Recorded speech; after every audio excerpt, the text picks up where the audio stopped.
जब लक्ष्य जीत का हो तो कितना भी परिश्रम क्यों ना हो, कोई भी मूल्य क्यों ना हो, उसको चुकाना ही पड़ता है।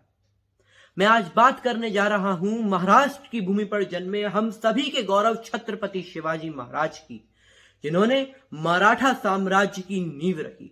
और जब हम उनकी युद्ध गाथाओं के बारे में पढ़ेंगे तो हम जानेंगे कि वो किसी महामानव से कम नहीं थे।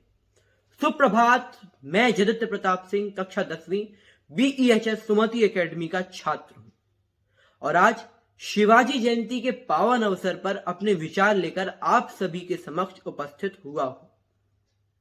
बचपन में अपनी आयु के बच्चे इकट्ठे कर उनके नेता बन किले जीतने और युद्ध जीतने का खेल खेलने वाले शिवाजी जब युवा अवस्था में आए तो यह जो उनका खेल था वो वास्तविक बन गया।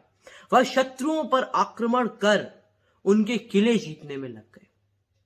भारत के सर्वश्रेष्ठ योद्धा राजाओं में से एक छत्रपति शिवाजी महाराज, जिन्हें भारतीय गणराज्य का गौरव भी कहा जाता है, इनका जन्म 19 फरवरी 1630 में महाराष्ट्र के शिवनेरी दुर्ग में मराठा परिवार में हुआ था। बचपन से ही रामायण, महाभारत और अन्य पौराणिक कथाओं से प्रेरणा लेकर बड़े हुए शिवाजी महाराज, जिन्होंने सदैव धर्म का सम्मान किया, अपने किसी भी युद्ध अभियान पर गए तो वहां के तीर्थ स्थल पर दर्शन करने अवश्य गए। छत्रपति शिवाजी महाराज की नेतृत्व क्षमता और इस स्थल पर दर्शन करने अवश्य गए। छत्रपति शिवाजी महाराज की नेतृत्व क्षमता और उनके व्यक्तित्व में सकारात्मक ऊर्जा का जो प्रभाव होता था वह अद्भुत और अद्वितीय था। हमारे छत्रपति शिवाजी महाराज के नेतृत्व और व्यक्तित्व बेजोड़ था। छत्रपति शिवाजी महाराज ने भारत के पश्चिमी इलाके में मराठा साम्राज्य की नींव रखी थी और उनके साम्राज्य में नीतियों में अनुशासन, मर्यादा और उत्तरदायित्व का बोध स्पष्टतः झलकता था।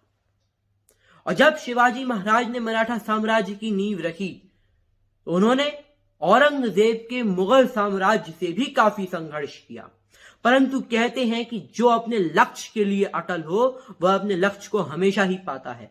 ऐसे हमारे छत्रपति शिवाजी महाराज के लिए भी वह दिन आया जब वह छत्रपति बने। 1674 में रायगढ़ में छत्रपति शिवाजी महाराज का पूरे विधि विधान के साथ राज्याभिषेक किया गया और वह छत्रपति बने। इसलिए हमारे छत्रपति शिवाजी महाराज के बारे में कहा जाता है कि सिंह भी देख जिन्हें पीछे हटे, ऐसे थे वे हमारे मराठा सरदार, जिनकी हुंकार से मच जाता था हाहाकार। बहुत बहुत धन्यवाद। जय भवानी, जय शिवाजी। आप सभी को पुनः एक बार शिवाजी जयंती पर हार्दिक शुभकामनाएं। धन्यवाद।